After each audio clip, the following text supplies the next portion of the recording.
back to Africa, I think, after 6 years. And it's coming at a time when I think we have done significant amount of, of talking from the last 26 COPs, including the last two, the Paris and the Glasgow. We have put rules in place. We have set up institutions. And of course, as you may know, the talking has still been going on. So now the buzzword is implementation. And Egypt is around, and will be managing the COP27 to help us shift the focus, or place the focus where it is rightfully due, and which is implementation. But in that implementation question, Africa is in the mix. It has contributed less to the emissions that we all know are going high, and yet the impacts have been severe. We heard during this Africa Week already, in the sessions that went before us, that the impacts are grave in some places.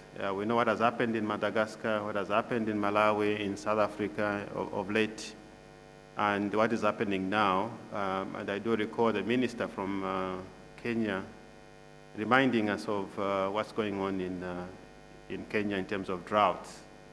And the story never ends. I vividly recall way back in Mozambique when we were talking about people climbing the roofs, basically trying to survive. So here we are now, and we have an opportunity to hear more from our panelists in terms of how COP27 should look like and what we should do. So to start with, Ambassador,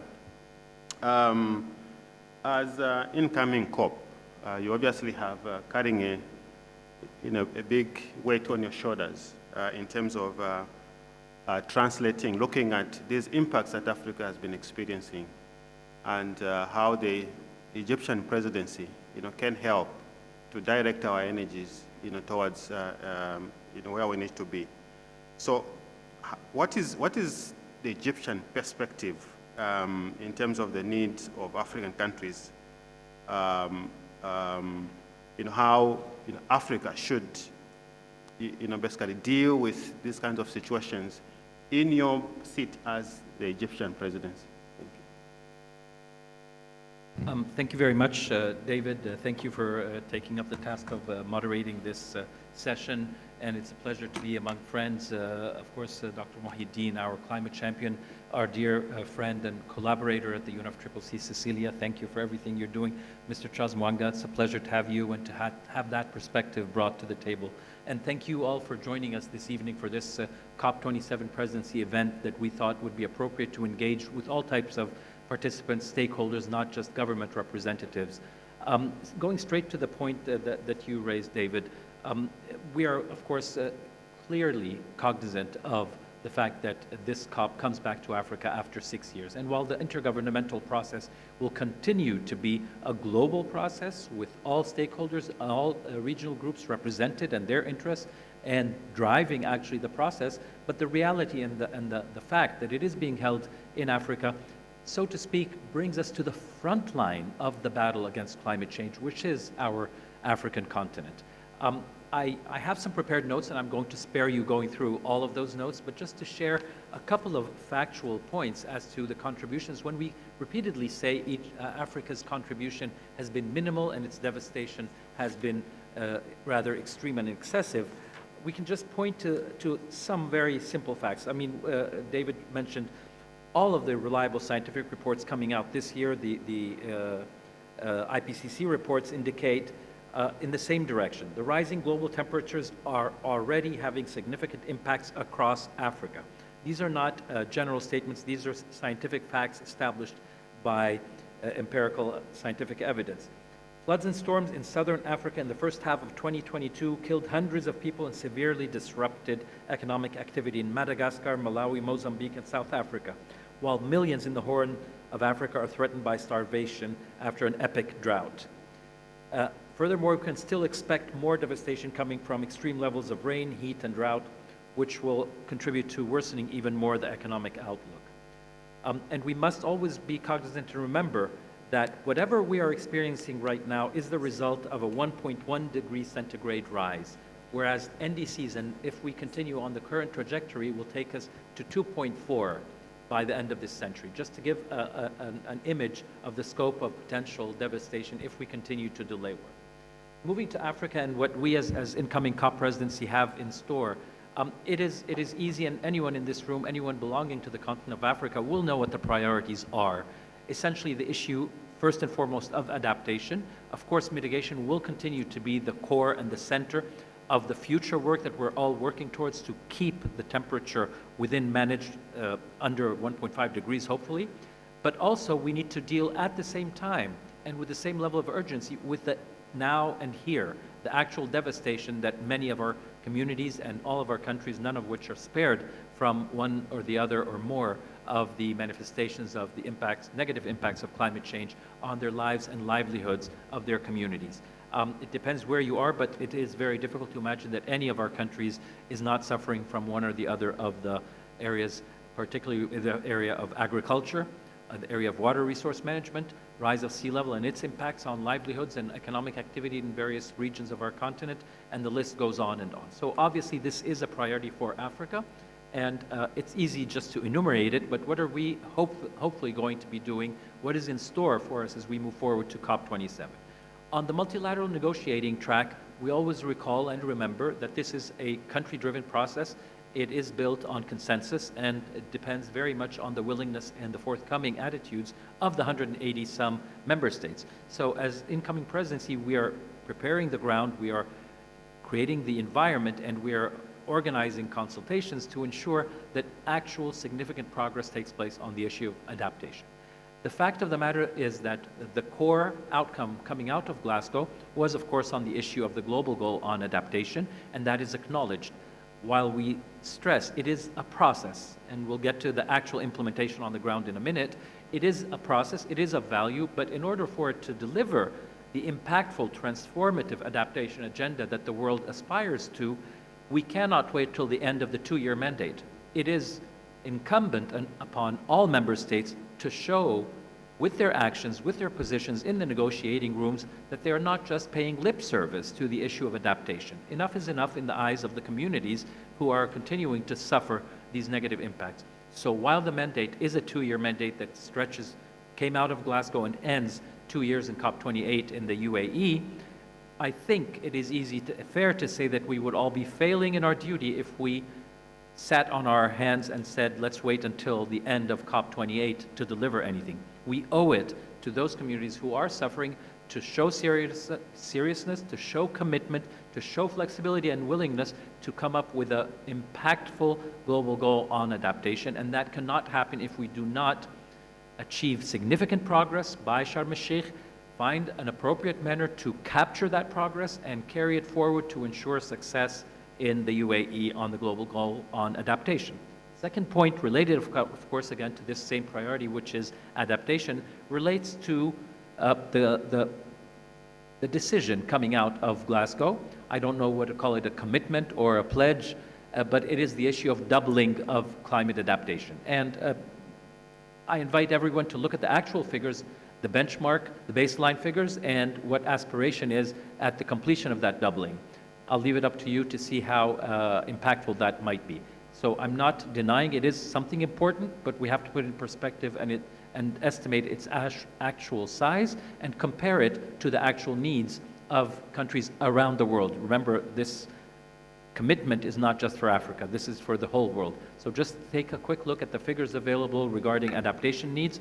Our colleagues in UNEP here in the room, you can look at the adaptation gap reports, the annual reports that they show.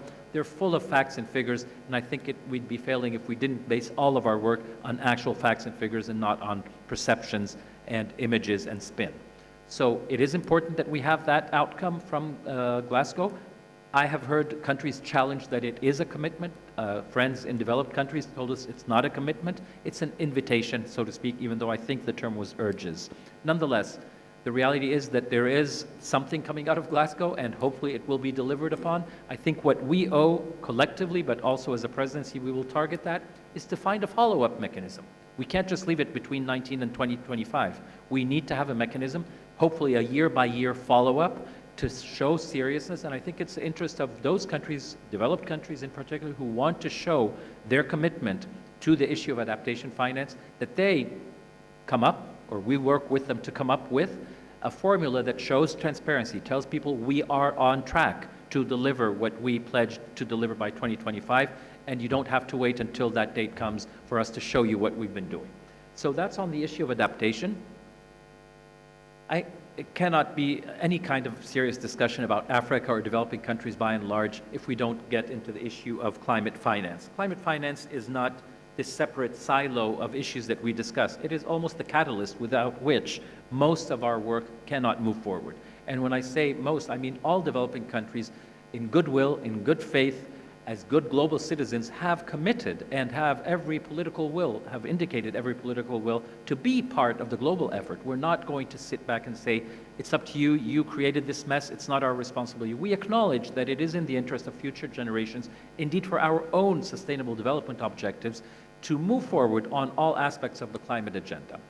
But having said that, if we are to do that, we have to have some level of trust and understanding that our financial needs to support us making our meaningful contributions have to be there. And they have to be there for both sides of the coin, so to speak, on the mitigation side and on the adaptation side. And here, I mean, I don't want to prolong my already longish answer to your two questions, but really we just need to have a quick look at the global finance, the climate finance landscape. And I've used these facts and figures recently in another roundtable for the Asian countries, but I think it's worthy of just going through them real quick. And these are not my figures. These come up from one of the more reliable civil society or research institutions, the Climate Policy Initiative. In their most recent, August 2022, in fact, edition on climate finance innovation in Africa, they said that the amount of climate finance in Africa falls dramatically short of what is needed to implement nationally determined contributions in the continent. They also estimate that Africa's climate finance needs at an average, they put them at an average of $250 annually between 2020 and 2030. They also indicate that total climate finance has steadily increased over the last decade from $364 billion in 2011 to 632 in 2019-2020. This is total climate finance. That means public money, private money, mitigation, adaptation, invested in the developed country. This is every cent that was spent under the rubric or title of climate finance. So please don't get confused because we know the 100 billion, that's a separate indication, and part of the 100 billion would be part of this figure annually. But more importantly is what is this money? Because we talk about the 100 billion, we talk about mitigation, adaptation, we need to see the facts, identify the landscape, and move accordingly. So first and foremost, 61% of all climate finance, going anywhere and everywhere, was raised as debt, of which only 12%, or 47 billion, was low cost or concessional. What's the flip side of that? Grant finance, which is essentially what you need if you're not going to incur more debt and complicate an already terrible situation in many of our countries. That was a paltry 6% of the total. So in reality, we are going to be having to deal with climate challenges on the adaptation and mitigation side based on debt. And that's an issue, of course, that has to be taken into consideration. But let's split it on adaptation and mitigation. Adaptation finance continues to lag. This is a reality. Despite increasing from 2019 in 19 and 20 from where it was in 2017-18, from 30 to 46 billion, that's a good sign. But it still remains fall short to necessarily respond adequately to existing and future climate change. Again, I'll refer to the UNEP Adaptation Gap Report 2021 that put the annual adaptation costs in developing countries around 155 to 330 billion annually by 2030.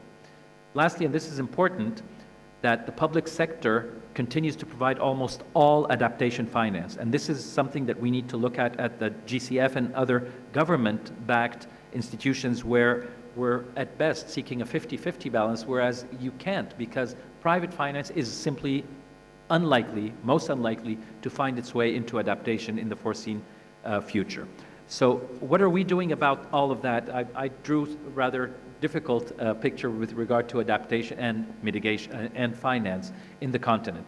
We have an obligation, first and foremost, as African countries, to acquaint ourselves with the facilities that exist, and I mentioned the GCF, but there are other funding institutions that would be in a position to look at certain well-prepared projects and provide funding for them. And the GCF has. In fact, Africa is the continent that's benefited in relative terms more than other parts of the developing world. So there is potential in that institution.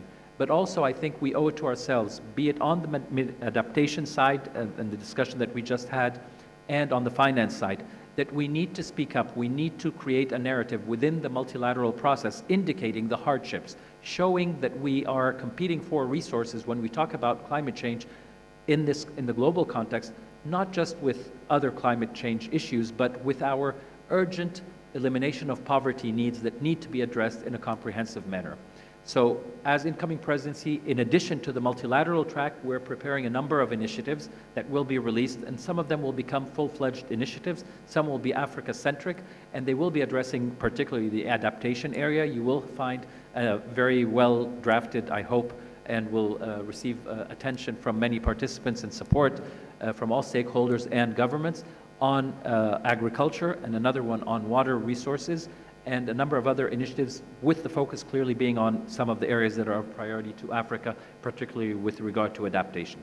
There will also be a full-fledged finance day in COP27, where you can see it's on the website already, and the agenda will be released shortly. There are a plethora of events covering every aspect of climate finance, including some of the issues that I addressed, the gaps that exist, the adaptation funding aspect, and many other areas. So I hope I tried to cover as comprehensively in the time allocated. I was hoping not to go beyond it. I hope this answers some of the questions, and I'd be more than willing, of course, to engage and respond to more specific things that you all would like to raise. Thank you so much.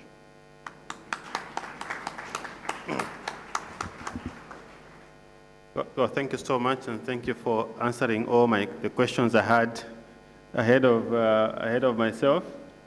Thank you. That was a very comprehensive briefing for us to have an idea in terms of what the Egyptian presidency is thinking.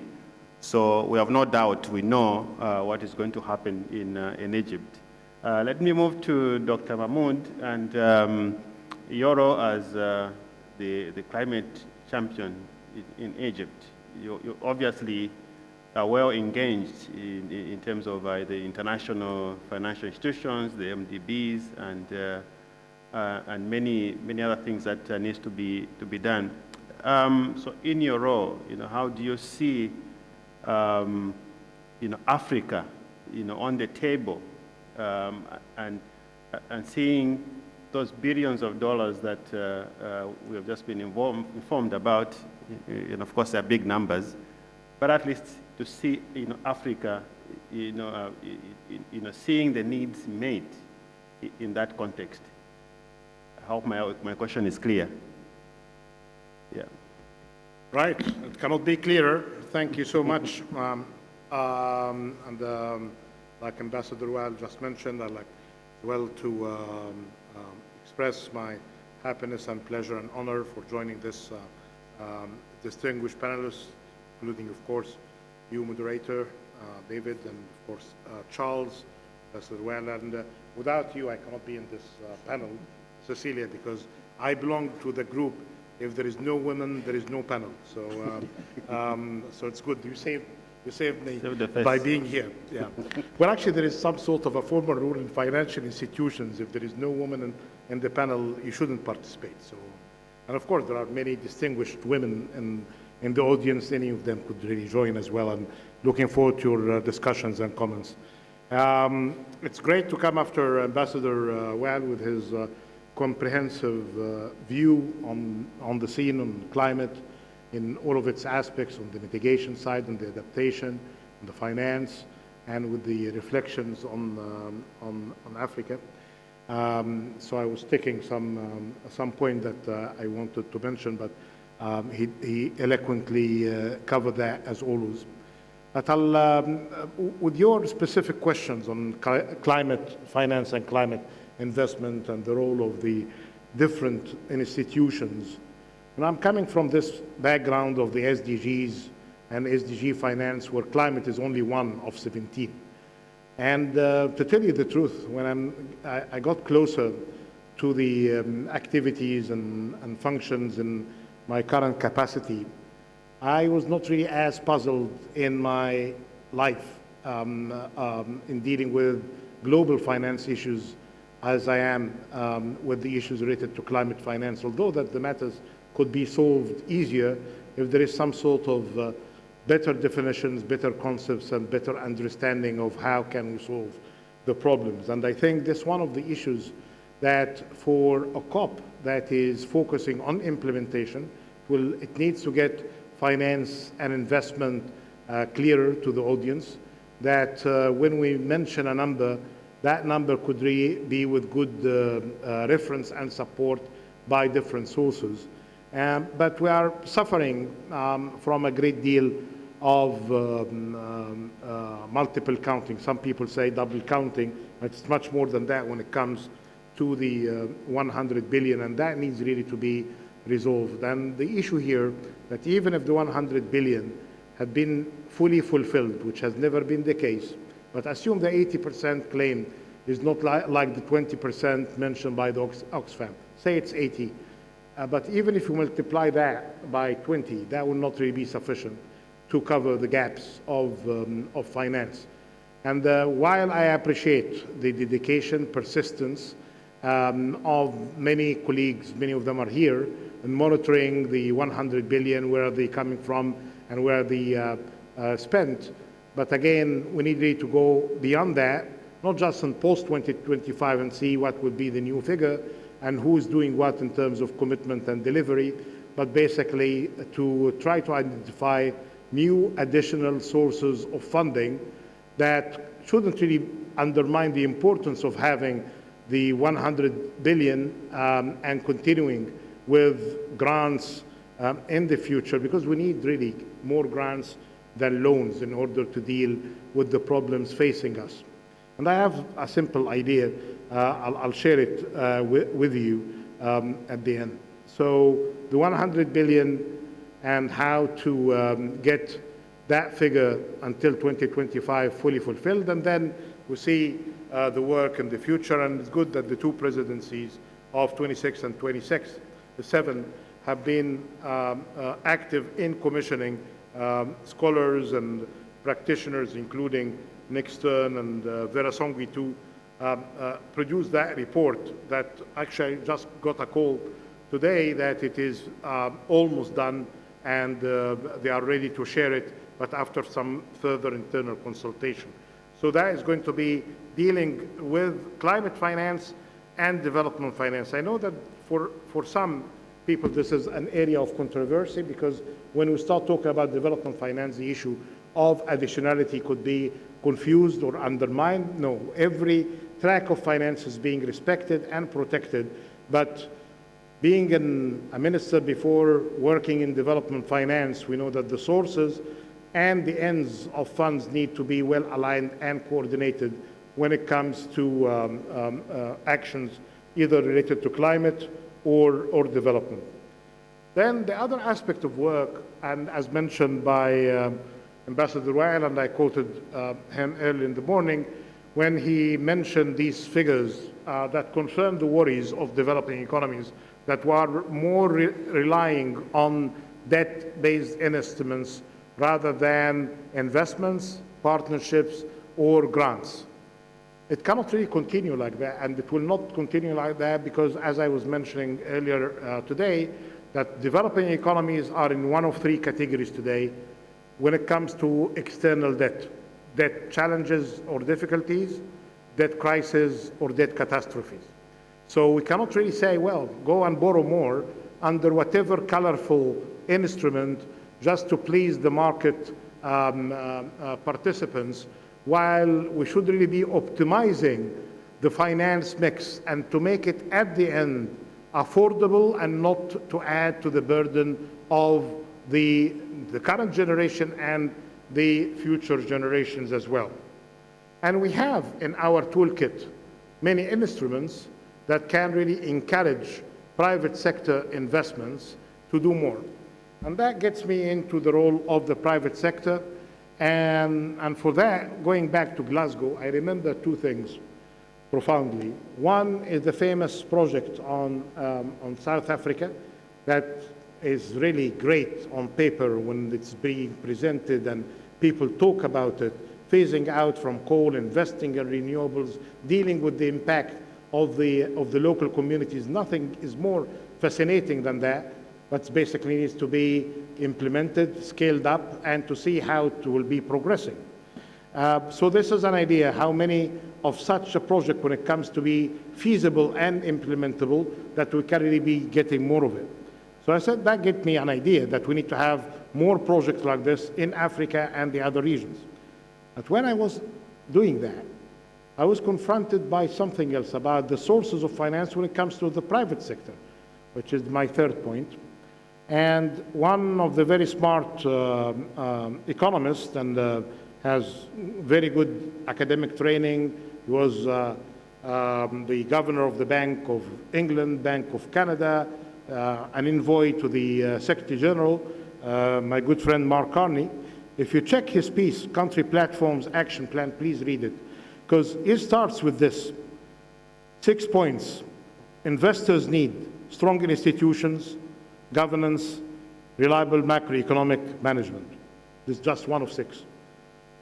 Policy stability, commitment to low-carbon solutions. 3, increase market access and a viable commercial partner and ability to scale up the finances. 4, depth in the local financial markets. 5th, currency stability. 6, accurate performance data and benchmarks. This is a perfect list, but we are all trying to make the perfect not an enemy of the good.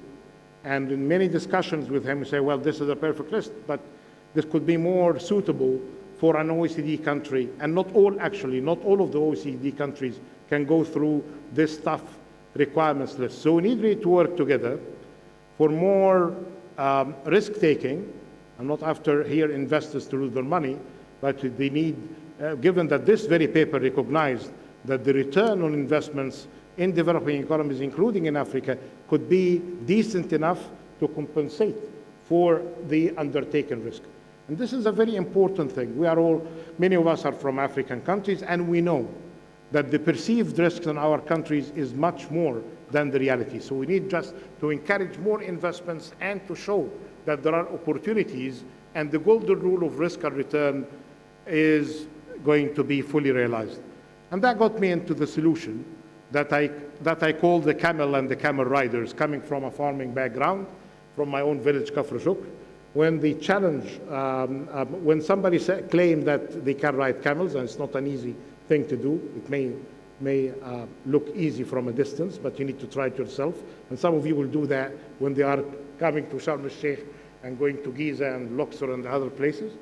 So you need to bring the camel to the camel rider and to see how this matter can really be solved. So the capital committed of the 130 trillion need all of these kind of camels, the projects, because we say that we have what Mr. Carney and others are saying, that we have pipeline of projects. So we tried to have a good pipeline of projects. And that got me into, with my colleagues, the champions, in partnership with the presidency of the COP, and the Egyptian presidency, and the regional economic commissions, to work with the 5 regional economic commissions in round tables to get us into matchmaking, bringing the projects close to the capital finance, to the GFANs, to the many investment banks and fund managers interested in funding projects.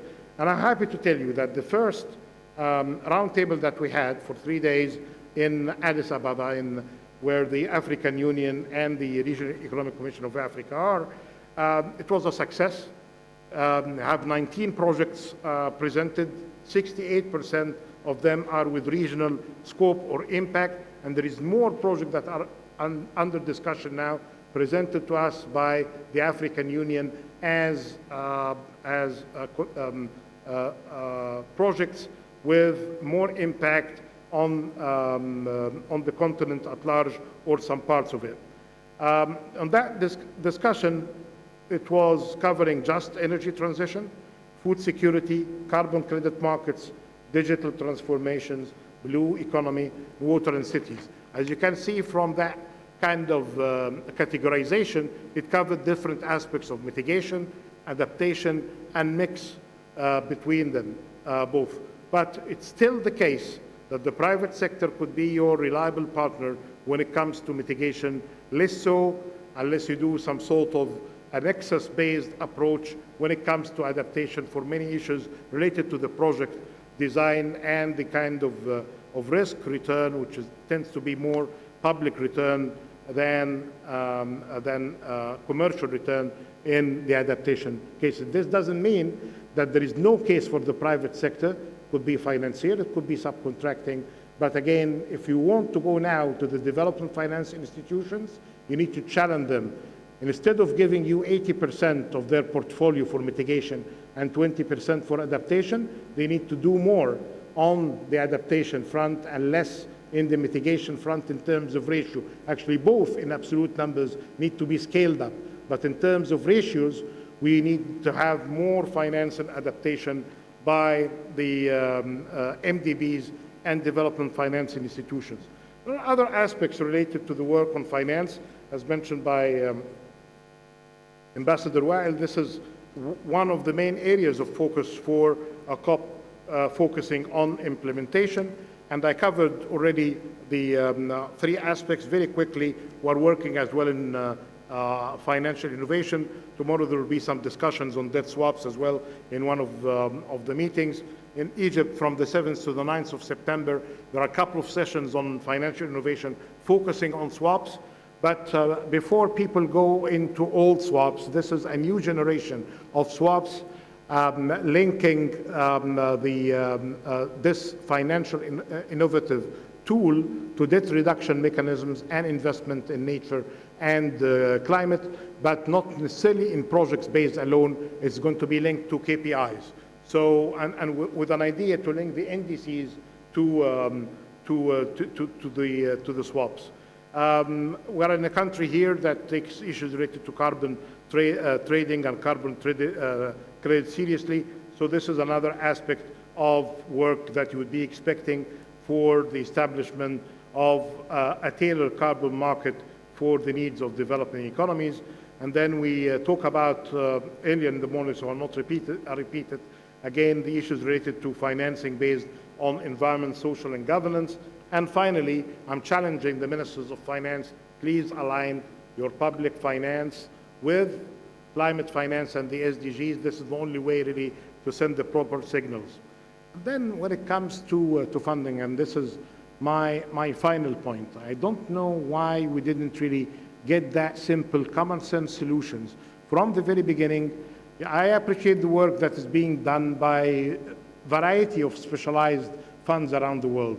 But one of the most effective finance tools that have been in existence for many, many years, this is IDA, the IDA Development Association.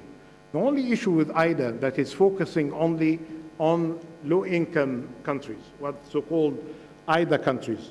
But imagine for climate finance, and you are coming, say, from a developed country that wants to do more in the climate finance agenda.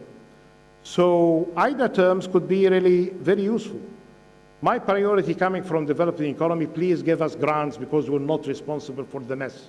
So in a fair world, the African countries shouldn't be spending more than 3 to 4% based on their contribution to emissions. The rest should be coming either as grants or investments, but this is not happening. So what we're saying here, okay, provide the money, provide the finance, but I'm not seeing that happening. And in one of the sessions, I showed you based on excellent work, please read it, by ODI. They had shown us how many countries, only 6 countries, that managed to fulfill their obligations when it comes to their fair contribution to the 100 billion. 6 or 7. And some years there were 6, some years there were 7, but we never reached the 23 countries. I'm sorry to say that many countries that are bragging too much about the love and affection to the people and the planet and how to save them, their contribution is close to 5 and 7, 8%. And they are asking the rest of us to do the work that many of them had been contributing to. I'm under a mandate really with the Marrakesh Partnership that I'm not in the business of naming and shaming, but perhaps in knowledge sharing, I can just direct you to go and read this ODI report. What is the solution then? I'm not seeing the grants coming. Investment is going to be taking some time until we build these kind of projects pipeline, convince GFANs to come close to the work, and we see some good signals. Some of them are already checking these pipelines. Some of them are sending signals. We need more details from line ministries. So I'm seeing some good movement after the first roundtable, and the second roundtable was just a couple of days ago in Thailand.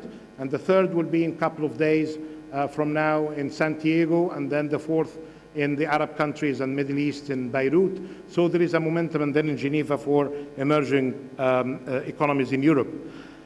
But the solution is simple, and let's not reinvent wheels. We have in existence a fantastic, well-tested mechanism under IDA, and it can give you grants and loans with maturities ranging from 25 to 40 years. Add to that, you will not be paying, but with a grace period of 5 to 10 years. And when you pay, it will be ranging between 1.25% to a maximum of 2.8%. But this is just done for low-income countries. The problem is it doesn't serve adequately the low-income countries, because we need IDA to be further replenished. We need more funding for IDA. That would be great to see, but that needs to be earmarked to the climate action agenda. And linked with that holistic approach, because we mentioned before that climate action will need many things when we do it, not to increase the numbers of those who are suffering from extreme poverty or increased inequality or unemployment. But the revolutionary part here is going to be adding middle-income countries to IDA. And half of the African countries today are middle income. If you didn't know this, correct your knowledge, please, with all humility there. Half of the African countries are middle-income countries based on the World Bank definition. I was just asking a couple of friends on my way here, the assumption that it's only a handful of countries in Africa middle income and the rest are low income. This is not true. And that's why more and more African countries are graduating from IDA and cannot really have cheap access to finance and credit. What we need is more finance to IDA. I'm not promoting just the World Bank here. The African Development Bank can be beneficiary of this. The Asian Development Bank can be beneficiary of this.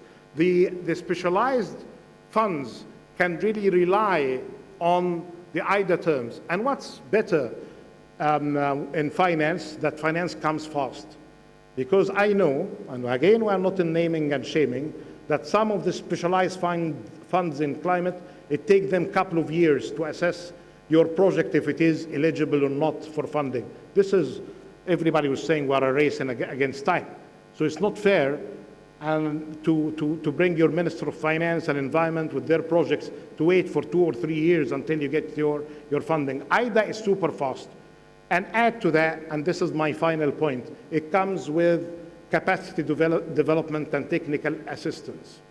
So here we have some good benchmark that have been tested and used. The only thing is that in a world that suffered from silos, groups specializing in development finance are not necessarily communicating adequately with those who are working on climate finance. In a way to break the silos, in that holistic approach, with a COP focusing on implementation, minimizing the negative spillovers from any kind of activity that might come with good intentions but had negative impact, I'm saying that the room for collaboration between climate and development is there. At the end of the day, if you are seeing it from the climate side, it's basically a priority that could be the vehicle of transformation. If you are seeing it from the development finance and development side, that climate, without it, you will not have any development whatsoever. So there is no need for this unnecessary tension between different camps, and unless, and again, under this guidance, not to name and shame, that people may make life of protecting their silos by not communicating and collaborating with others. But, well, I'm not really going to dwell too much on that. Assume then that we take implementation seriously. We need development finance to flow properly from the private and the public side, from the external and domestic side. So we need really a better model that can really get us all together, and a great deal of that model is based on common sense and with well-tested mechanism of delivery. Having said that, I look forward to welcome you all in Sharm el-Sheikh when we're going to be discussing further, as mentioned by Ambassador Wael, in a specific date on finance. But the beauty of finance, it's cross-cutting. So in whatever other theme that we'll be discussing, you will be seeing the likes of me shouting that, well, you need to solve your problems by investment and finance, otherwise it's going just to be empty talk. Thank you.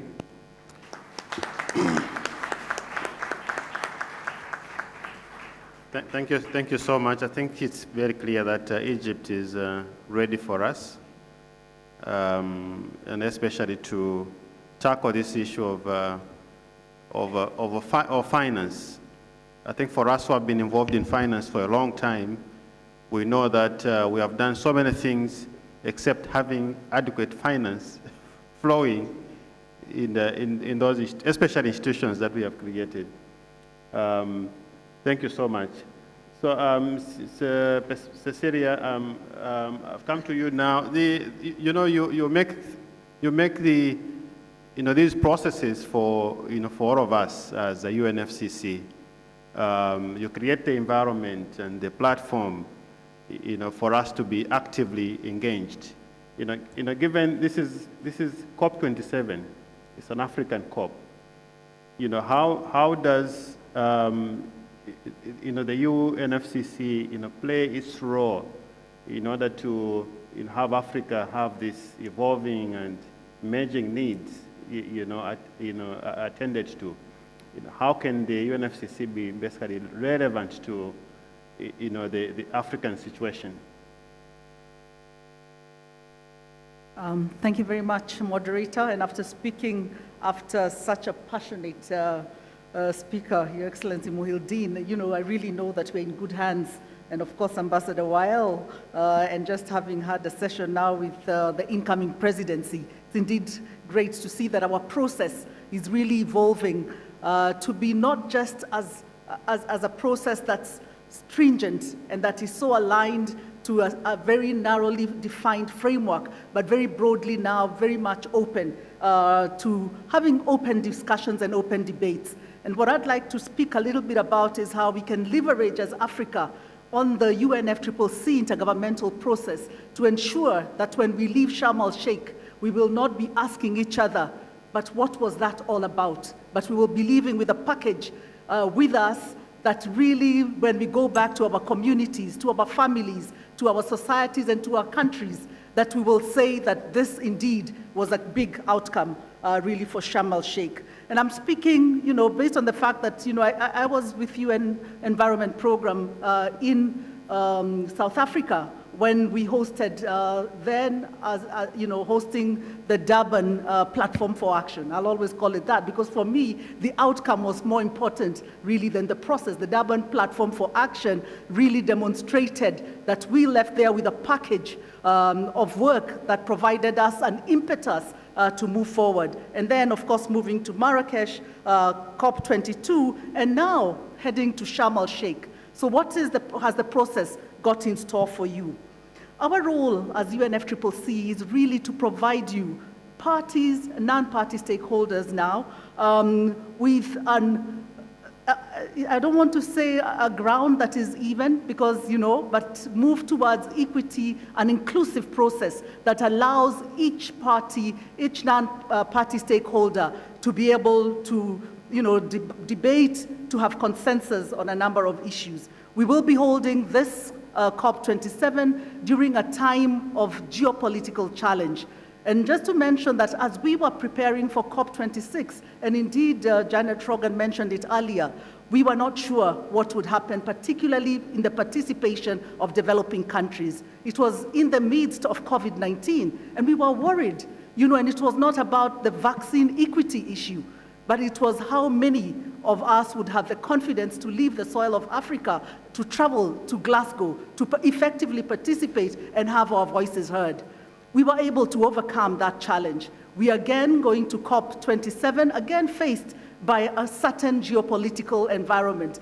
But we are really more convinced than ever that indeed the challenges that Africa continues to face, however, has the greatest level of opportunity and window of opportunity that will be coming, and the voices and the solution and the way that Egypt has framed COP27 as the COP for implementation, the COP for solutions, and the COP for action is indeed an environment within which it offers a different environment for multilateralism and for expressing ourselves. So what is emerging now as we move around the agenda setting, as we look at what is at stake for parties, and I'm not just speaking about Africa, what is at stake for parties, non-Annex 1 countries, Annex 1 countries in this COP. I think what we are increasingly hearing as a Secretariat and the support that we are continuously providing is that we do require a balanced agenda. Mitigation, adaptation, means of implementation, and coming from Paris Agreement, ensuring that these three broad areas are addressed in a balanced manner. Indeed, Africa may want to see adaptation finance being very central. But again, as Richard Munang mentioned this morning again, why not use mitigation to fuel adaptation and to ensure that that balance occurs? So again, this is really up to the parties that will be there to see and determine how the agenda that you have actually set for yourself becomes of benefit, and that you derive value out of it when you come to Sharm el-Sheikh and the road to Sharm el-Sheikh. There are two major streams of work. There is the political stream of work, where your ministers have continuously been meeting. They last met in the Petersburg Dialogue, they were in Copenhagen, they will be meeting again at the pre-COP in DRC. What are the political messaging, and how is that political messaging resonating in what is at stake for you as Africa? So I think it's how do you leverage from those political processes. Secondly, there is the technical one. Muhyiddin has mentioned it. Capacities in Africa. This morning I had the opportunity to open the BUR Technical Analytical Workshop. And again, it was looking at 3 African countries. There was Rwanda, I believe Ethiopia, and 1 more country. And again, what we are increasingly seeing, the capacity of our countries, not only to prepare biannual reports that are concrete, that are data-driven, that have evidence that you can use for policy making, is still not there.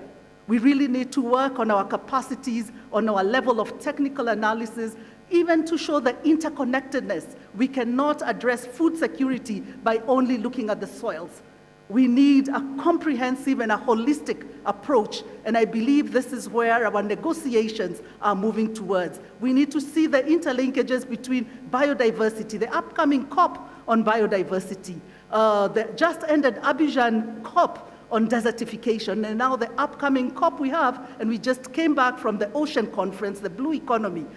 These things are interconnected, and I think increasingly we are seeing that. From Glasgow, one of the key outcomes that came out of there was to see a much more thematic focus. And I can already see the way that Egypt has designed this COP and has identified key thematic areas: agriculture, food security, transport, sanitation, cities, etc. Also moving towards that dimension where we have realized that yes, we can deal with issues of mitigation, adaptation, looking at greenhouse gas emissions, important, but also looking at the socioeconomic and the institutional and governance aspects, including the important role of subnational governments becoming clearly important within our process. So let me go also in terms of discussing the financing. I spent 10 years at the country level, working with countries, with Eswatini, with Lesotho, with South Africa, with Zambia, with Zimbabwe, supporting them to develop their GEF projects, supporting them to develop their GCF projects, etc. In some instances, it took us 4-5 years to design a project. What were the challenges? How are these funding mechanisms designed in order for them to unleash the opportunities and the impacts that these countries are seeking to achieve, whether you're talking on land degradation neutrality, biodiversity conservation, addressing the illegal wildlife trade issues, looking at how better to develop our own monitoring systems for climate change, you know, and the issue always was that we did not have adequate data. We did not have adequate capacities, even technical capacities, to be able to design in a fast manner in order to address those challenges. So at the end of the day, our GEF project, $2 million, $1 million, will take 10 years to complete. The issues never changing. So we say, oh, but you implemented the GEF projects. What happened? What changes were there? You're not able to measure the differences. So again, these are issues that need to come to the table in terms of designing. We are talking about a new quantified goal of finance. We are talking about a new increased support towards adaptation finance. But what does this really mean when we come to implementation?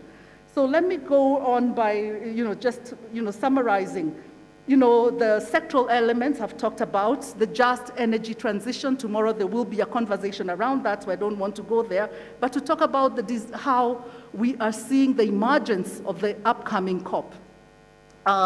In Glasgow, again, we have what we call the green zone and the blue zone. Everybody asks, so what does that mean? But what we are increasingly seeing is that participation, particularly by non-party stakeholders, the activities that happen in the green zone, even in terms of area, in fact, geographical square meters, if you want to measure it in that way, we are seeing a huge expansion of the activities of non-party stakeholders. We are seeing an increasing engagement of the champions. And I think with a champion like we have from Egypt, His Excellency Muhyiddin, you can imagine, and I hope you're going to have lots of energy because you will be under high demand to attend, whether it's going to be in the green zone, in the pavilions, etc., etc. And we are seeing this expansion.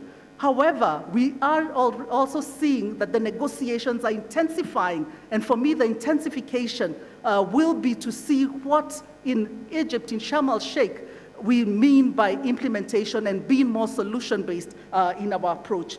We are also seeing an emergence of the human rights issue, the gender issue, a bigger voice of youth being advocated for within our negotiations. And I think this is critical if we are to achieve even outcomes out of COP. So I do not want to dwell more on that, but I think the emphasis I'm saying is a good understanding not only of the process, but a good understanding of the emerging approaches in terms of holistic interconnectedness, and not just looking at climate in an isolated manner, but seeing the connections to Agenda 2063, the connections to the SDGs, and real socioeconomic transformation as being something that we're increasingly seeing as an emergence in our process. Thank you.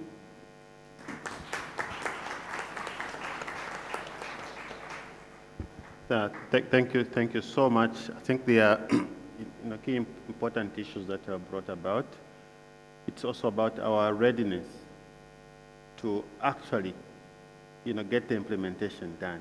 And I think the issues of capacity, availability of data, those are real issues that we face in Africa. The projects take years to be completed.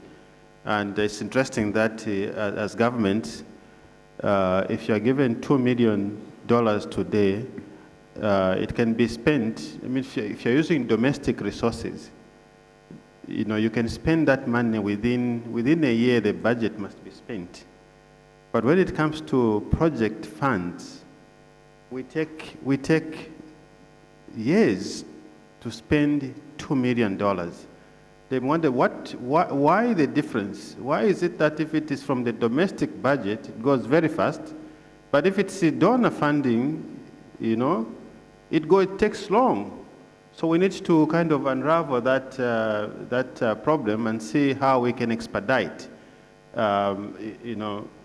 these funds going into where they need to be. Thank you so much for reminding us. It's very important that we got that reflection.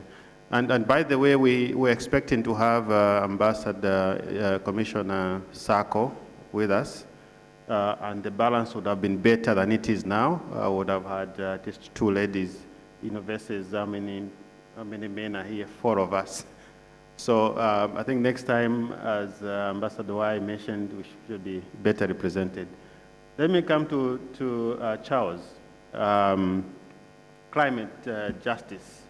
I think you have heard, everything. I'm sure you know the challenges that in Africa faces. The $100 billion hasn't been delivered. Africa contributes not that much.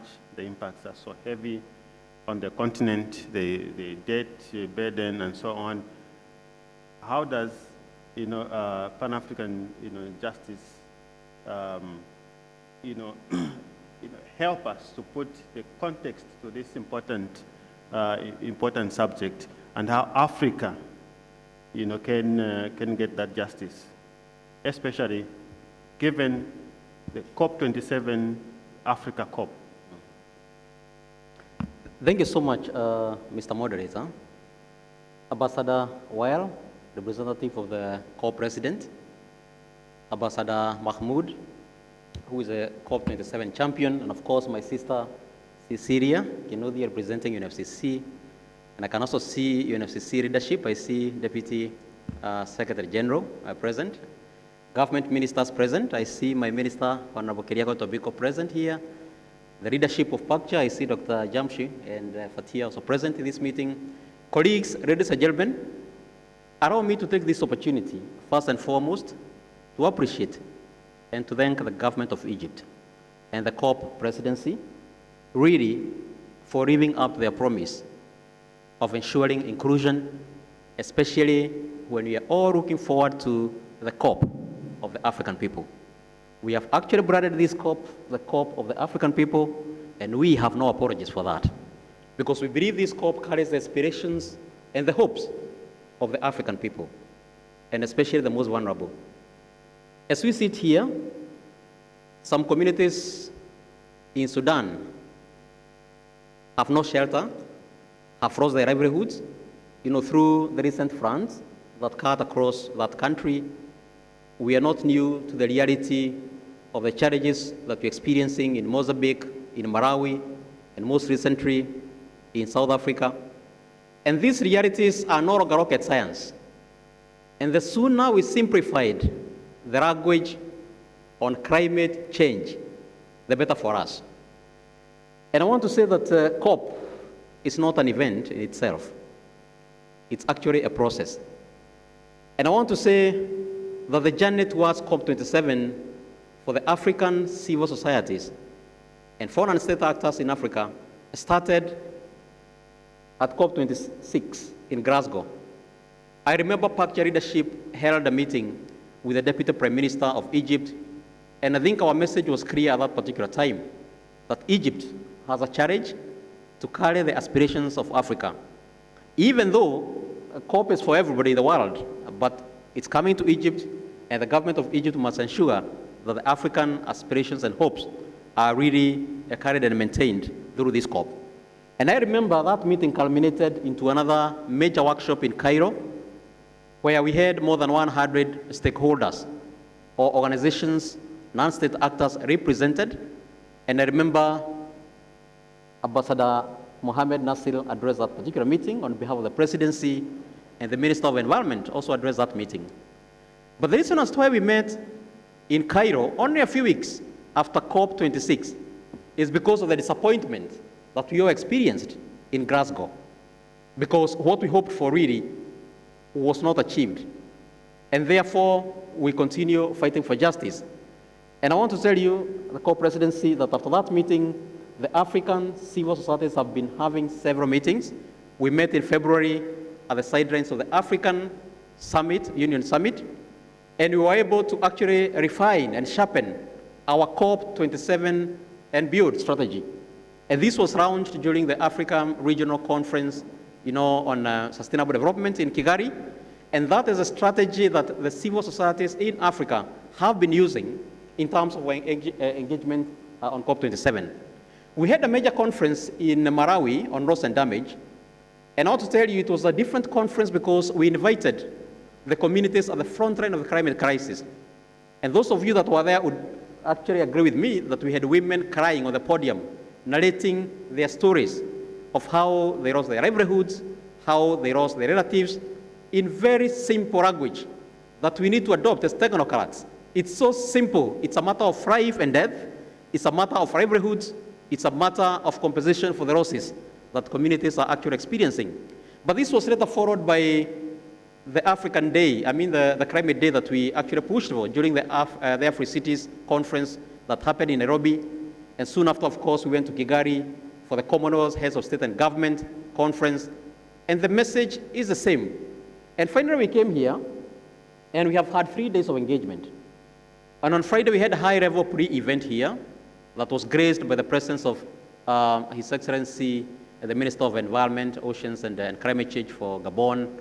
And perhaps the climax of this was the climate justice torch that we delivered to the minister on Saturday.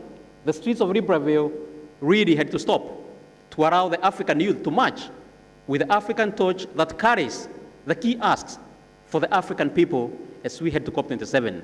And that torch is going to go the entire continent. It's going to Amsterdam in the next few days. It's going to come back to Zambia. Where we are going to hand it over to the AGN chair. It's going to go to Morocco. It will go to the youth conference in Ghana. And finally, Your Excellency, it's going to land in your hands in Egypt. And as we go around the entire continent, we are trying really to unify our voice as African people. Our biggest challenge in Africa is fragmentation. We are here for the Africa Climate Week, and we must speak in one voice. Governments, civil society, private sector, we must speak in one voice, because our war is not within ourselves. Our war is with the forces, really, that have brought us where we are, and that we have really to think about how to move on. But having mentioned about all those meetings and those engagements we've had, what is the key message? We have actually been able to summarize our position in only 3 main areas. And one of them has been very well articulated by the former speakers, and it is on adaptation. And we have been talking about adaptation time and time again. In fact, it's no longer rocket science that only 25% of the total climate finance that come in form of adaptation finance. For a long time, we have been agitating for half-half balance between mitigation and adaptation, but we are shifting from that narrative. In fact, we are saying we need more of adaptation finance than mitigation. Why? Because Africa only contributes 4% of the total greenhouse gases emissions, and therefore, even if we control our emissions to 100%, that only amount for a meager 4%. In fact, it is only 20 countries in the world that contributes 80% of the total greenhouse gases emissions. Coincidentally, these 20 countries also control 80% of the global GDP, meaning resources are available, really, to actually bring the change we need and to finance adaptation the way we need to see it. I know mitigation is very much attractive because there are returns for that investment. Adaptation doesn't necessarily give returns to the investors, but we must package adaptation in a way that is also attractive and that is going to attract resources and investment in that particular area. I know we have the Sharm el-Sheikh, Glasgow work program on the global goal for adaptation, and our conversation in SB 56 in Bonn around the same. But I think it's disappointing to realize that we're still going round in circles. Where we have a goal or a global goal on mitigation, it's becoming very difficult to agree on the global goal for adaptation. Yet in Africa, adaptation is a must. We have no choice. The impacts of climate change are with us. We have no choice but to adapt. Mitigation only presents us with an opportunity to take a completely different trajectory, a low carbon trajectory, but adaptation is something that we have no choice. We have to adapt. And therefore we are saying resources must be availed, but it's also disappointing, particularly like my colleagues have indicated, that even the finances that are available, the global financing mechanisms for adaptation and for general climate change, comes to us in form of loans. So are we doing business with the poor? Are we making African countries even more poorer by pretending to be giving climate finance but in form of loans? I mean, that's a moral question, and we must make sure that resources are coming in form of grants. We are living in the wake of COVID-19, and economies in Africa will take a long time before they recover. And we are saying COVID-19 and, of course, climate change are twin tragedies that must be actually addressed at the same time. But talking about finance again, we are saying that the amount of resources is coming in form of adaptation must also be different from what we call ODA, our assisted development, assistance. It must be seen as different from that. And that must actually be taken into account. But I also want to say that we have discussions around the new quantified goal, on finance. Again, we must see some speed around that particular issue, because at the end of the day, everything revolves around resources. Resources will be required to support Africa to implement its own NDCs. I know my minister here would tell you that Kenya has NDCs that will cost $60 billion US. But Kenya can only be able to avail less than 15% of that. So the rest of the resources, of course, will have to come from outside. And we need these resources to support the African nations to be able to adapt to the impacts of climate change. But perhaps the elephant in the room is the whole question of loss and damage. This is big. This is real. And we must actually put the reality the way it is. We have had a long conversation around loss and damage, and we have always been dismissed in many aspects. Yet Article 8 of the Paris Agreement is very clear that for sure we must really address the question of loss and damage. And sometimes when you're told to quantify loss and damage, it becomes very difficult, because how do you quantify loss of life? How much can you pay me for losing my family, for losing my relatives? So it must go beyond the scientific quantification of loss and damage. And we are saying we are not calling for a facility just like any other facility, like GCF or Adaptation Fund, to fund loss and damage.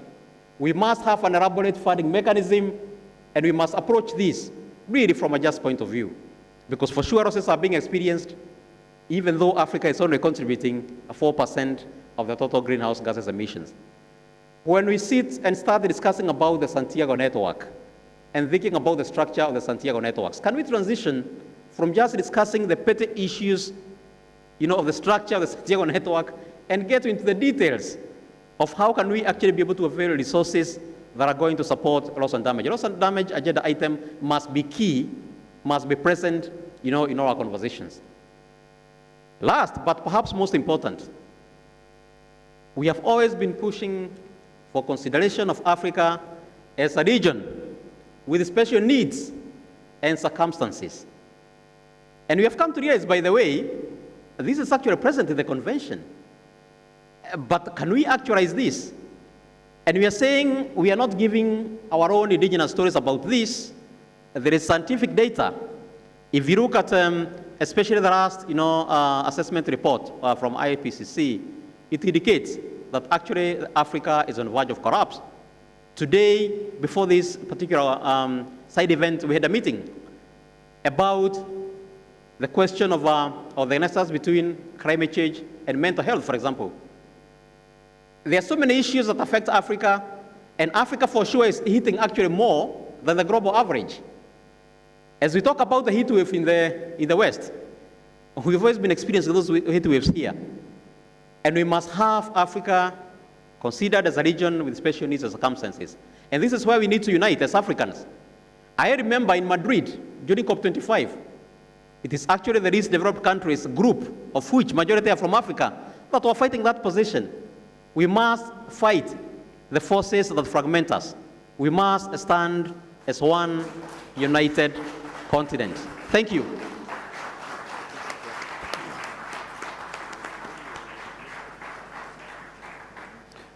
Thank you so much, Charles, for that passionate, appeal. I think it's is giving us some practical aspects. And I remember my colleague from Nigeria reminding me that there's too much grammar in the discussions that we have at the COP, but our colleagues are calling for a simplified, simple language. And I think we were reminded by the Honorable Minister earlier on from Kenya about the need to consider that as we talk, the reality is that people are dying, and so we need to move at speed in terms of action. Thank you so much also for reminding us about the real plight of women. That when they are crying, it's about survival. And that's what adaptation means. It's survival. So the global goal on adaptation issues needs to be discussed and concluded, and let's have a fair deal. The new collective quantified goal, as you know, we are still discussing and talking. So we came from the long-term finance. So long-term finance is long-term talking. It's not finance anymore. So we are going into the new collective quantified goal. So I don't know if we'll get the goal, or it will be the goal to talk about the goal. So we are still talking, so we are good at that as negotiators. Thank you for reminding us that we need to take action to make progress. Loss and damage. It's ongoing discussion. We are hoping the Egyptian presidency will, help us. It's a contentious issue. It's a hot issue, but here we are. We need to find a solution to that. So thank you so much, and thank you for your patience also.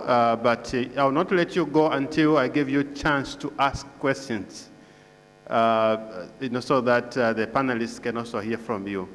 So let me take a few questions, a few minutes of your time. We allocated about 2 hours, and we started a bit late. So with your indulgence, we can take a few more minutes, 15 to 20 minutes, to get your views also. So please feel free. I don't know if we have a mic. Can somebody help us with the mic? Is there a mic somewhere? Okay, so there is a mic. And we have a question in front here. Any other question? Anyone with a question? Okay, another one with the madam there. Another.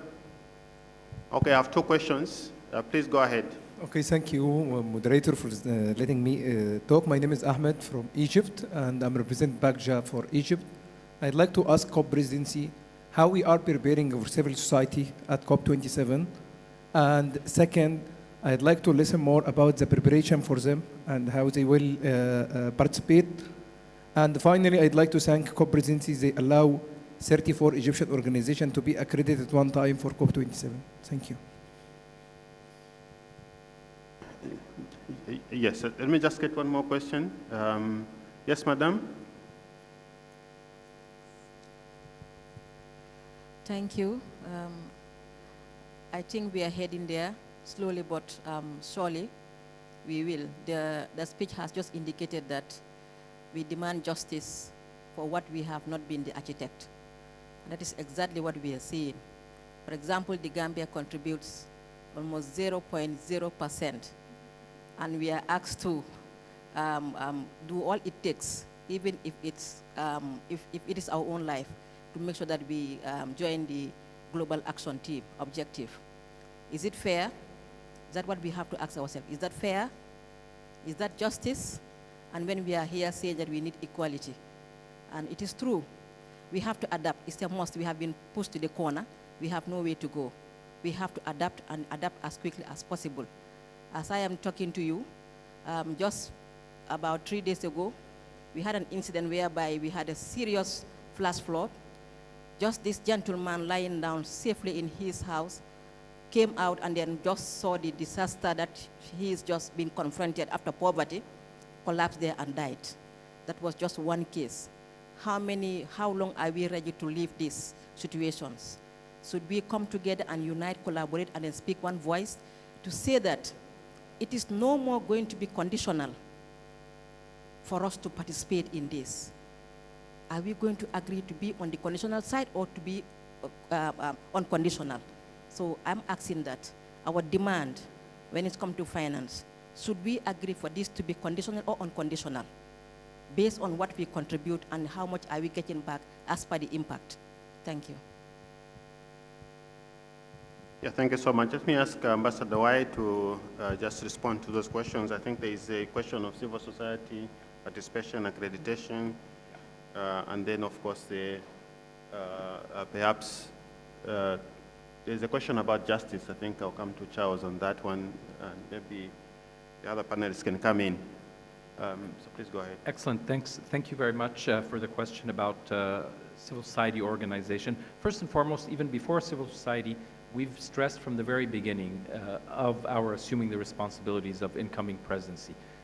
If this is a COP about implementation, and we've reiterated that consistently, we can't be serious if we don't engage all stakeholders, because governments negotiate the terms, but the actual implementation on the ground has to encompass and be open to all stakeholders. When we say stakeholders, it includes, of course, civil society organizations and activists working on these issues and causes, but it includes everyone else, not just states. So in effect, it includes MDBs, it includes private sector, big business, small farmers, various coalitions, gender representatives, youth representatives, indigenous peoples, cities, municipalities, so on and so forth. So if we are to succeed in meeting this existential climate challenge, we cannot sideline anyone. We need, in effect, everyone depending on the sector and the activity that we're moving forward on. So that's the general introductory point with regard to our perception as to how we can succeed, and that can only be done by engaging all stakeholders. But in particular, for your constituency and the various other constituencies, we've made it a sort of a standing point of ours at every such event that we have to the extent possible, organize a one-on-one meeting with representatives of CSOs who happen to be present. That happened way back, even before Bonn. When we were in Copenhagen, we had the COP president meet with civil society organizations who just happened to be protesting at the moment outside. We did the same in Bonn when we had people representing a different constituency calling for justice when it comes to loss and damage. And it was an opportunity to listen to them and to show them that we are caring and we are listening. But so that is in the general default. But more integral to your question, I think, is what we're trying to do to ensure inclusiveness and the broadest possible participation. When we took over this responsibility, we realized that, whether we like it or not, very meager representation of CSOs organization was going to take place due to the lack of prior accreditation by our African organizations, including in Egypt. Egyptians have participated in various capacities in various previous COPs, but we realized that officially with the UNFCCC, one organization only has been registered and accredited, thus they have access to the various parts of the conference venue. So what we did in collaboration, and where appreciation of course goes to the UNFCCC, they were our partners in this, we tried to add as many people from Egypt under a structure that allows single accreditation for just one COP until people get the long-term accreditation. So I think we succeeded in getting accreditation for some 30-something organizations from Egypt, but we also communicated through our embassies in various African capitals, soliciting from them, please, we want representation from Africa to improve.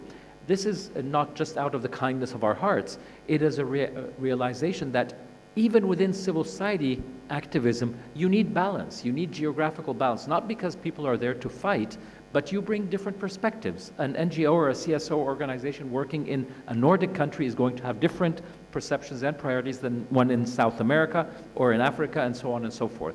So we succeeded in that, in increasing the number of representation from African countries, of CSO organizations that will have access to the venue.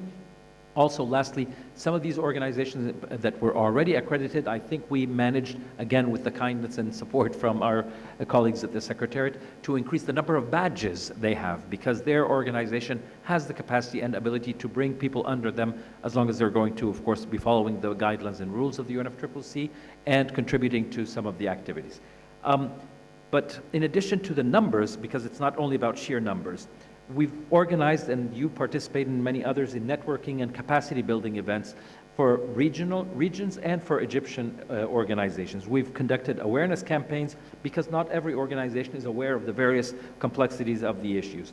There's going to be a very friendly green zone for activities completely in the hands and in organization by the civil society organizations. We've held consultations on the thematic days that we are hosting because we believe it can't just be a government process. We have a UN organization, we have a government representation, and we also have a CSO representation. We get inputs from them because we don't want to be oblivious to the concerns that they bring to the table. There's going to be an ACE and a civil society day, and there's going to be a youth day, and I mean, youth are cross-cutting, as are ACE and civil society organizations, so they will be at every other day, but I think it is not just symbolic, but meaningful to include a specific designated day for those purposes. There's going to be an Egyptian civil society pavilion. I think that's being organized by the Ministry of Social Affairs and Social Solidarity. So those are just some areas, and we've been open to suggestions for other organizations, any ideas that they want, but time will not allow me to go through all of them, but hopefully that answers your question. Thank you. Yes, so maybe, Charles, you can take that. The question about justice, real people, suffering, and low contribution to the mission challenge, but heavy impact. In other words, African is justice, I think. Yeah. So, what is your reflection on that? Thank you so much. That actually justifies our existence as Pan-African Climate Justice Alliance. If it was no justice, if it was justice, real and climate change, then we would have no reason to exist. But now we appreciate that injustice, and we must really fight to ensure that justice is served to the African people. But the principle of procedural justice really dictates that the most impacted really must be on the table. They must be on the decision-making table. And I want to address our colleagues, the Co-Presidency, and of course UNFCCC, seated here, that this time round, the African civil societies have made a decision to bring the communities at the front line of climate crisis. Those of you that attended the SB 56, and especially on the Glasgow Dialogue on Loss and Damage, we had stories, but all of them were third-party stories. Of course, the elite sitting down and narrating the stories about what we hear on the ground. And most of us actually dismissed those talks as therapy sessions, where we were exchanging views and feeling good about our discussion and all that. But until we bring the most affected, the communities at the front line of the climate crisis, then to the rest of humanity we'll be wasting our time.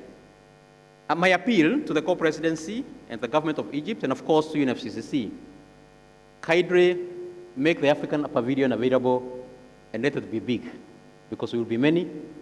We want to anchor those women there to share their stories, because procedural justice has to ensure, or basically indicates, that we must be able to provide opportunity for such communities to be able to represent themselves in such fora. Thank you.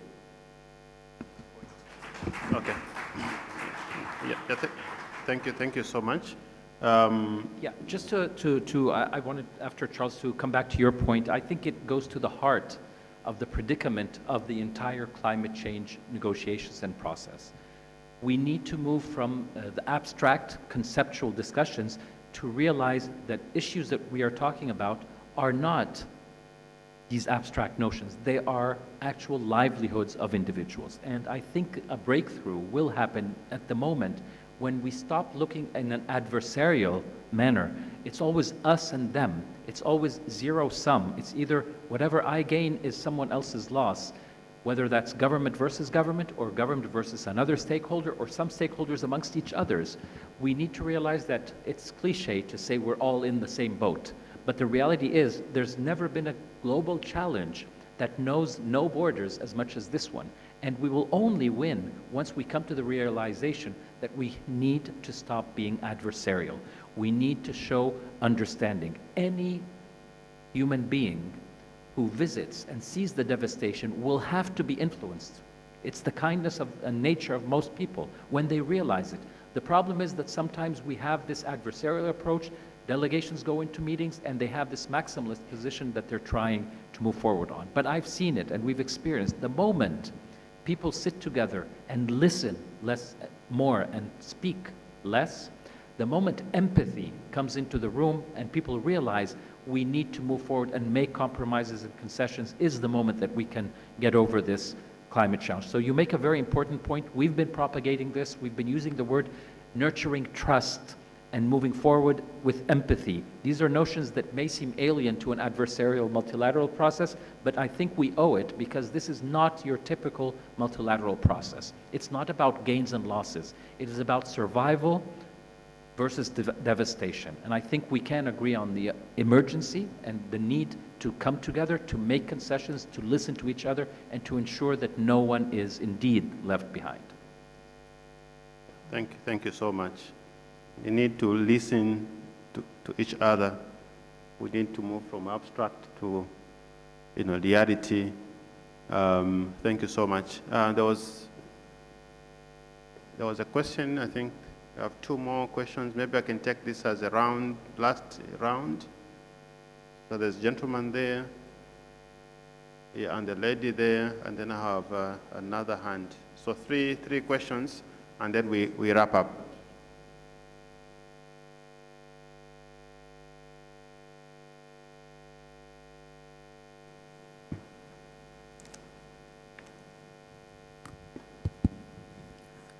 Bonjour toute l'Assemblée, c'est Monsieur Michael Akanda.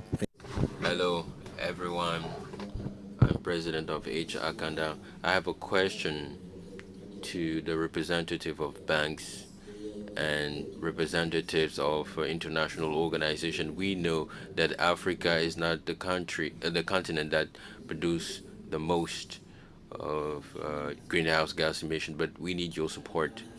So the matrix is very slow in terms of finance. We need money. We are talking about reforestation. We're talking about fauna, wildlife. But in order to do all of that, we need the economy. I'm talking to the economy expert. Let's find a solution, please.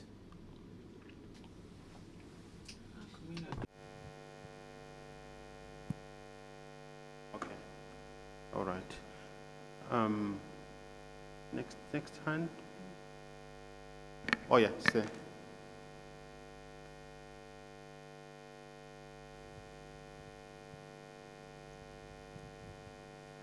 Merci bien pour la parole. Je suis Mahmoud. Thank you for giving me the floor. I'm Mahmoudou Ouedraogo, coordinator of Education, Society, and Environment. I'd like to thank our partners for this honor given on to us to be here and say thanks to the panelists and say my feeling.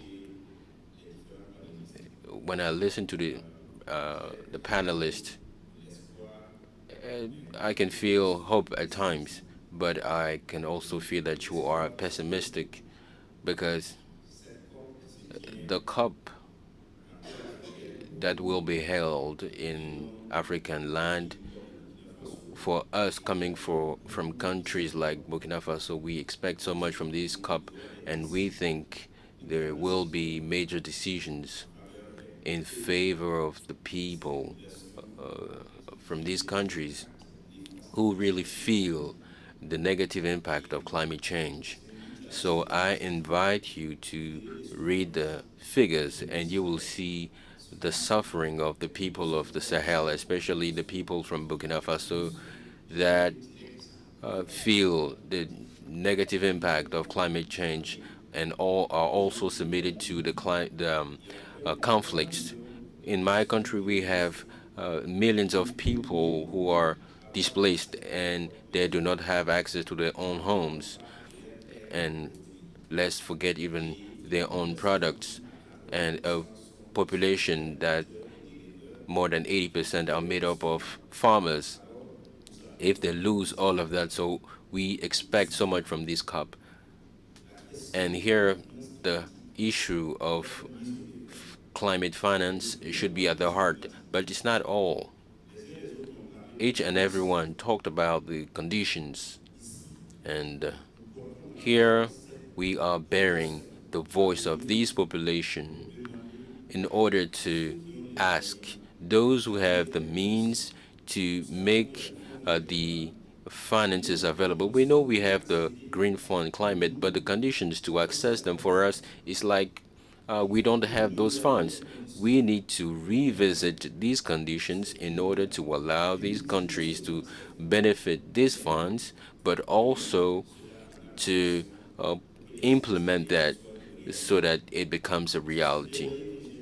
This is the pledge I'd like to make. I also have another concern relating to the political instability in Africa in relation to the major crisis that we have. I would like to know how we can have some sort of solidarity in Africa within the institutions in order to avoid political instability.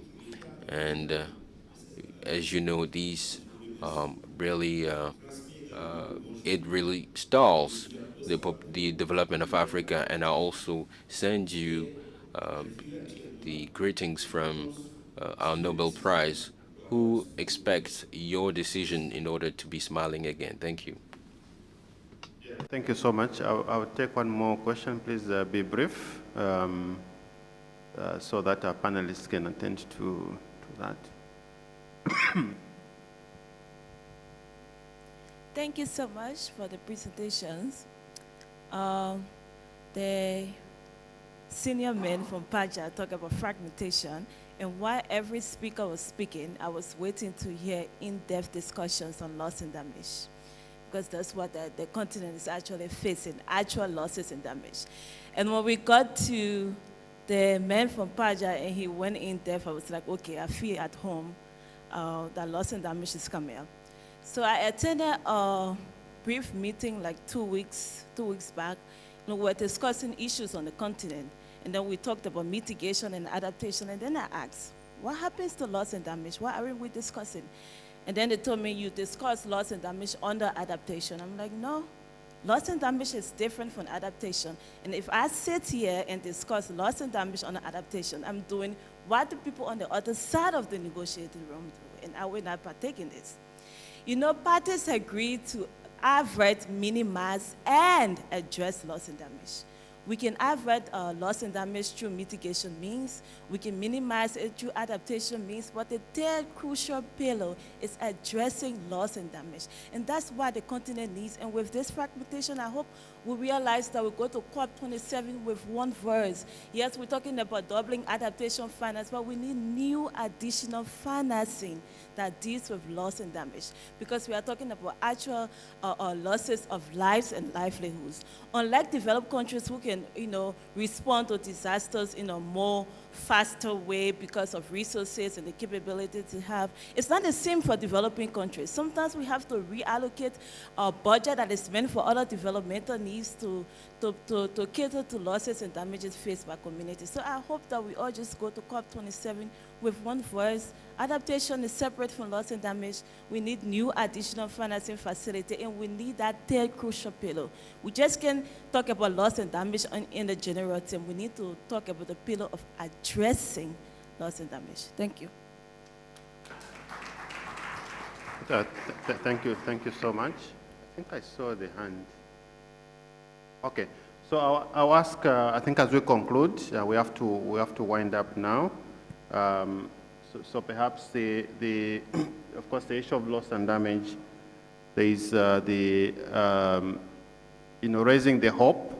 I think someone is not, the optimism needs to be a bit high. So I think maybe I can ask Dr. Mahmoud to, so I don't know if,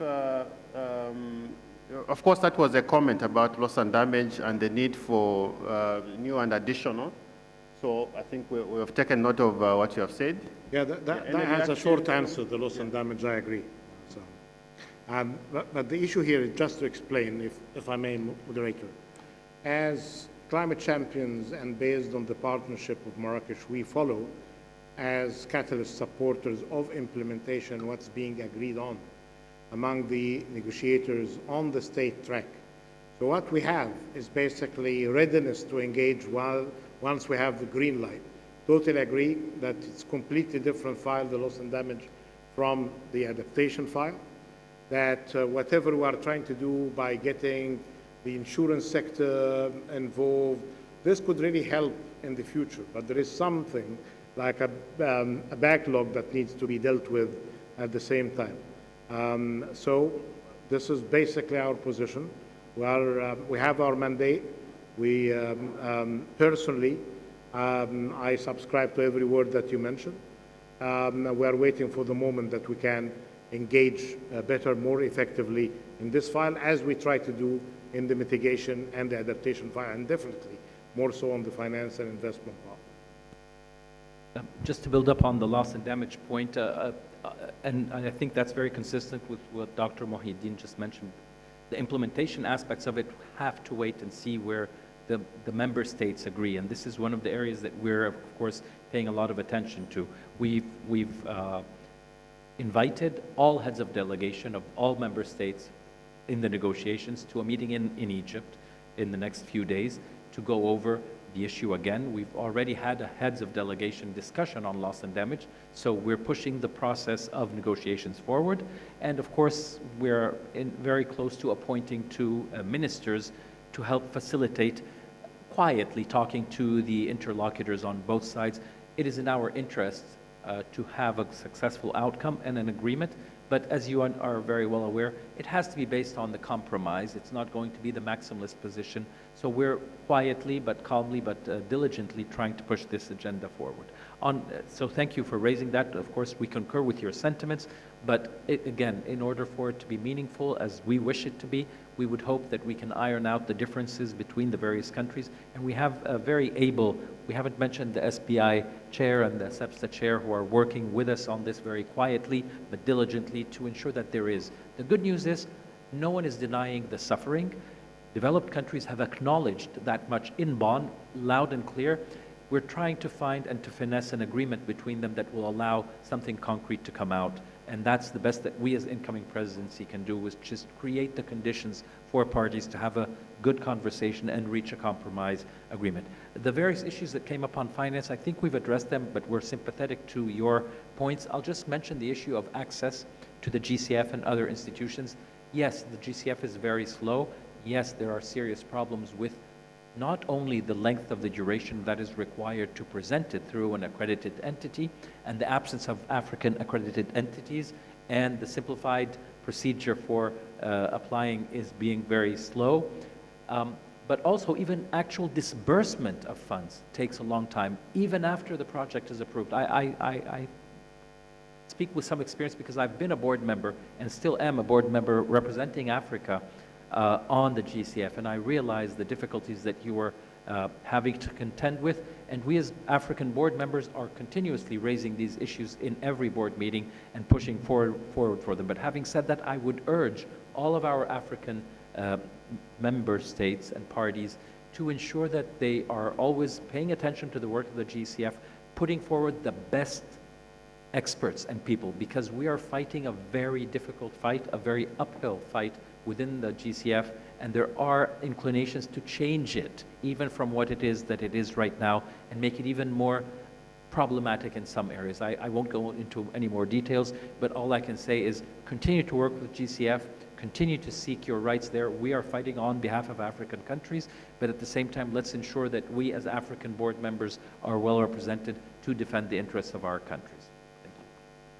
Thank you so much. Let's just give a big clap for our panelists.